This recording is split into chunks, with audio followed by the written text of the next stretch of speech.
दोस्तों बहुत बहुत स्वागत है आप सभी का एक बार फिर से। जी हाँ दोस्तों, आज पूरे दिन की कई महत्वपूर्ण और बड़ी खबरें निकलकर सामने आ रही हैं। जानेंगे सभी खबरों को विस्तार से। तो दोस्तों खबरों में आगे बढ़ने से पहले वीडियो को एक प्यार भरा लाइक जरूर कर दें और ताजा खबरों को जानने के लिए चैनल को सब्सक्राइब भी जरूर कर लें। तो देखते हैं पहली बड़ी खबर क्या निकल कर आ रही है। यूपी के 5 लाख से ज्यादा सरकारी शिक्षकों की सैलरी में इजाफा, योगी सरकार ने दी है खुशी। जी हां, आपको बता दें कि कोरोना वायरस संक्रमण के बीच पैदा हुई परेशानी ने लोगों के चेहरे की हंसी और खुशी दोनों छीन ली है। आलम यह है कि जीवन में ऐसे बहुत कम मौके आ रहे हैं जब लोग खुश हो रहे हैं। इस बीच नोएडा और गाजियाबाद समेत उत्तर प्रदेश के 5 लाख से अधिक सरकारी शिक्षकों की जुलाई महीने की सैलरी में इजाफा हुआ है।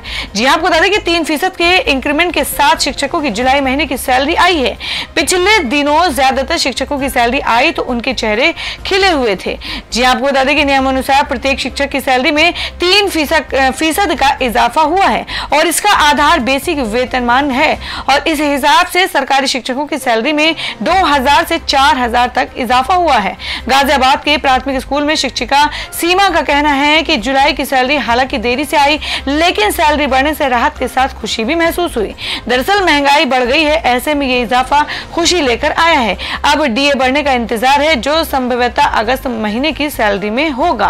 वहीं ग्रेटर नोएडा के जूनियर स्कूल के कार्यरत आराधना का कहना है कि महंगाई के कारण किचन का बजट गड़बड़ा गया है। इंक्रीमेंट के साथ डीए में भी इजाफा होने से कुछ राहत मिलेगी। ट्विटर ने राहुल गांधी का अकाउंट किया अनलॉक, नियमों के उल्लंघन को लेकर हुई थी कार्रवाई। जी हां, आपको बता दें कि ट्विटर ने कांग्रेस सांसद राहुल गांधी के अकाउंट को अनलॉक कर दिया है। दिल्ली में 9 साल की बच्ची के साथ कथित बलात्कार और उसकी हत्या के मामले में राहुल गांधी ने ट्विटर पर पीड़िता के परिजनों की फोटो पोस्ट की थी, जिसके बाद ट्विटर ने राहुल गांधी के अकाउंट को ब्लॉक कर दिया था। ट्विटर ने नियमों के उल्लंघन का हवाला देते हुए ये कदम उठाया था। ट्विटर ने राहुल गांधी के अलावा कई अन्य कांग्रेस नेताओं के अकाउंट को भी लॉक किया था। अब उन सभी के अकाउंट अनलॉक हो गए हैं। ट्विटर के इस फैसले के बाद कांग्रेस सोशल मीडिया विभाग के अध्यक्ष रोहन गुप्ता ने इसे भारत की जनता की जीत बताया है। उन्होंने ट्वीट कर कहा कि सत्यमेव जयते। बॉम्बे हाईकोर्ट ने समाचार प्रकाशकों पर आचार संहिता से संबंधित नए आईटी नियमों के प्रावधानों पर लगाई रोक। जी हां, बात करें कि केंद्र सरकार द्वारा लागू किए गए नए आईटी नियमों को लेकर बॉम्बे हाईकोर्ट ने बड़ा फैसला सुनाया है। बॉम्बे हाईकोर्ट ने आचार संहिता से संबंधित समाचार प्रकाशकों के लिए सरकार के नए सूचना प्रौद्योगिकी नियमों के प्रावधानों को रोक दिया है, जिसमें कहा गया है कि कहां की आवश्यकताओं ने अभिव्यक्ति की स्वतंत्रता का उल्लंघन किया है। समाचार प्रकाशकों ने देश की कई अदालतों में नियमों को चुनौती दी थी। समाचार एजेंसी पीटीआई ने बताया कि उच्च न्यायालय ने शनिवार को डिजिटल मीडिया के लिए सूचना प्रौद्योगिकी नियम 2021 के खंड 9(1) और 9(3) पर रोक लगा दी, जो आचार संहिता के पालन से संबंधित है। उच्च न्यायालय ने कहा आईटी नियम 2021 के खंड 9(1) और 9(3) जो बताते हैं कि सभी प्रकाशकों को आचार संहिता का पालन करना चाहिए। संविधान के अनुच्छेद 19 के तहत बोलने की स्वतंत्रता का उल्लंघन करना चाहिए। कर्नाटक के सीएम ने कहा कि कर्नाटक में उन्हीं जिलों में 9वीं से 12वीं तक के खुलेंगे स्कूल जहां संक्रमण के दर होंगी 2% से कम। जी हां, आपको बता दें कि कर्नाटक सरकार ने कक्षा 9वीं से लेकर कक्षा 12वीं तक के स्कूलों को खोलने का फैसला किया है। हालांकि अब स्कूल खोलने की प्रक्रिया सिर्फ उन्हीं जिलों में शुरू होगी जहां कोरोना की संक्रमण दर 2% से कम है। राज्य के मुख्यमंत्री बसवराज बोम्मई ने शनिवार को ये जानकारी दी। उन्होंने बताया कि जिन जिलों में संक्रमण दर 2% से नीचे है उन्हीं जिलों में अभी 9वीं से लेकर 12वीं तक के स्कूल को खोला जाएगा। मुख्यमंत्री ने बताया कि स्कूल परिसर में प्रवेश के लिए सभी माता पिता और स्कूल स्टाफ का वैक्सीनेट होना अनिवार्य रहेगा। शनिवार को मुख्यमंत्री ने स्कूल खोलने को लेकर बेंगलुरु में एक्सपर्ट के साथ एक अहम मीटिंग की, जिसमें ये सभी निर्णय लिए गए। इससे पहले सीएम ने घोषणा की थी कि राज्य में 23 अगस्त से कक्षा 9वीं और 12वीं तक के स्कूलों को खोला जाएगा। राज्य में कॉलेजों में ऑफलाइन क्लासेस हो रही हैं, लेकिन उन्हीं छात्रों को क्लास में बुलाया जा रहा है जिन्होंने वैक्सीन की दोनों डोजें ले ली हैं। स्कूल छात्र अभी वैक्सीनेट नहीं है क्योंकि उनकी उम्र 18 से कम है। तो दोस्तों, आपको क्या लगता है कि अब हर राज्यों में कुछ प्रिकॉशन के साथ स्कूल को अब खोल देना चाहिए? आपकी क्या राय है? आप अपनी राय कमेंट बॉक्स में जरूर बताएं। बढ़ते अगली खबर की ओर। कोरोना काल में अनाथ हुई युवतियों की शादी कराएगी योगी सरकार। जी हां, बात कर रहे हैं कि उत्तर प्रदेश सरकार ने कोविड काल के दौरान अनाथ युवतियों की शादी कराने का फैसला लिया है। प्रदेश सरकार मुख्यमंत्री बाल सेवा योजना के तहत कोविड-19 से अनाथ हुई युवतियों की शादी के लिए 1,01,000 रुपए जिला प्रोबेशन के माध्यम से दिए जाएंगे। इसके लिए जिले में युवतियों का डाटा एकत्र किया जा रहा है और कहा जा रहा है कि ये फायदा सिर्फ उन्हीं लोगों को मिलेगा जिनके माता पिता की कोरोना से मौत हो गई है और उनकी आर्थिक स्थिति भी ठीक नहीं है। इससे पहले सरकार ने इनके भरण पोषण, शिक्षा व चिकित्सा की जिम्मेदारी ली थी। अब फैसला लिया गया है कि मुख्यमंत्री बाल सेवा योजना में चयनित ऐसी किशोरियां जो बालिग हो रही हैं, उनके शादी के लिए सरकार 1,01,000 रुपए देगी। विवाह के लिए निर्धारित तिथि को वर की आयु 21, वधु की आयु 18 वर्ष से कम नहीं होनी चाहिए। इससे आवेदन के लिए लाभार्थी व अभिभावक की फोटो सहित पूर्ण आवेदन पत्र, माता पिता या वैध संरक्षण का मृत प्रमाण पत्र उपलब्ध कराना होगा। दोस्तों, अगर आप भी अपने गांव, शहर या राज्य की खबर देखना चाहते हैं तो कमेंट में अपने गांव, शहर या राज्य का नाम जरूर लिखें। और अगर आपको अभी तक किसी भी सरकारी सुविधा का लाभ नहीं मिला है तो वो भी कमेंट करके जरूर बताएं कि सरकार की कौन सी योजना आप तक नहीं पहुंची है, जिससे कि आपकी बात हमारे चैनल के माध्यम से सरकार तक पहुंच जाए।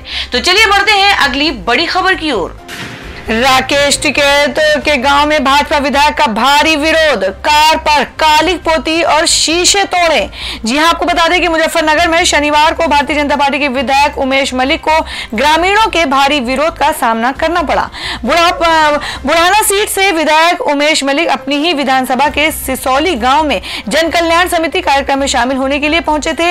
यहां ग्रामीणों ने प्रदर्शन करते हुए उनके खिलाफ नारेबाजी शुरू कर दी थी और इसके बाद उमेश मलिक की गाड़ी पर प्रदर्शनकारियों ने कालिक फेंकी। बता दें कि किसान नेता राकेश टिकैत और नरेश टिकैत भी सिसौली के ही रहने वाले हैं। टिकैत कृषि कानूनों को लेकर लगातार बीजेपी पर हमलावर हैं। उमेश मलिक जब सिसौली पहुंचे तो लोगों ने उमेश मलिक के मुर्दाबाद के नारे लगाते हुए उनकी कार का रास्ता रोक दिया और कार पर कालिक फेंक दी। ड्राइवर कार को किसी तरह घुमाकर वापस जाने लगा तो कुछ युवकों पत्थर उठाकर कार के शीशे तोड़ डाले और इस दौरान विधायक के साथ काफी पुलिस भी मौजूद थी और पुलिसकर्मियों ने लगातार विधायक को निकालने की कोशिश की। हालांकि लोगों के गुस्से के सामने पुलिस भी बेबस नजर आई।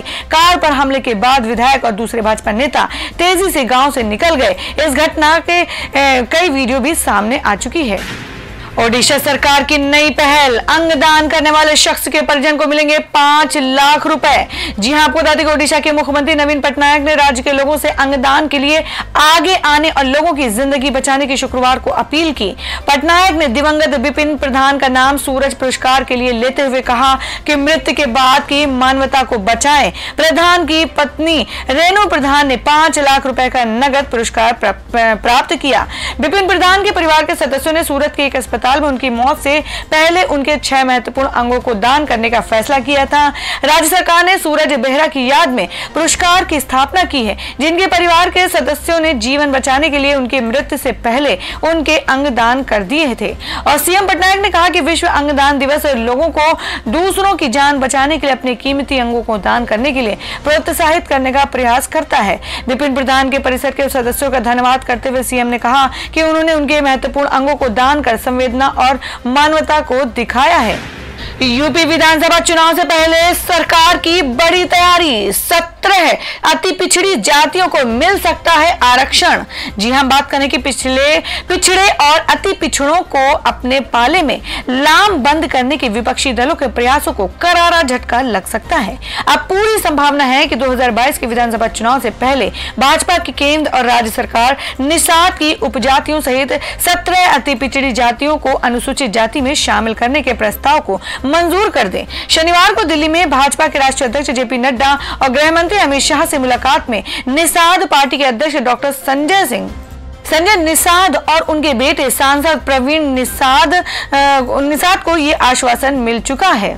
विधानसभा चुनाव करीब आते ही अति पिछड़ी जातियों को अनुसूचित जाति में शामिल करने की मांग तमाम छोटे दलों ने तेज कर दी। विपक्ष इस मुद्दे को हवा देकर ऐसी 17 अति पिछड़ी जातियों में से खास तौर पर निषादों को अपने पाले में खींचने के प्रयास शुरू कर दिए हैं। दरअसल इन 17 में 13 उपजातियां निषाद समाज की हैं। इस समाज के नेता दावा करते हैं कि उनकी आबादी उत्तर प्रदेश में लगभग 13% है और करीब 160 विधानसभा सीटों पर अच्छा खासा प्रभाव है। ऐसे में कोई पार्टी इस जाति वर्ग को छोड़ना नहीं चाहती। दोस्तों जान लेते क्या है देश में सोने चांदी के ताजा भाव। जी आपको बता दें कि सराफा बाजार में सोने के दाम में 916 रुपए प्रति 10 ग्राम की गिरावट देखने को मिली है। आज सोने के दाम 48,250 रुपए प्रति 10 ग्राम पर रही है और वहीं चांदी की कीमत में 1800 रुपए प्रति किलोग्राम की गिरावट देखने को मिली है। इससे चांदी की कीमत 67,205 रुपए प्रति किलोग्राम पर रही है।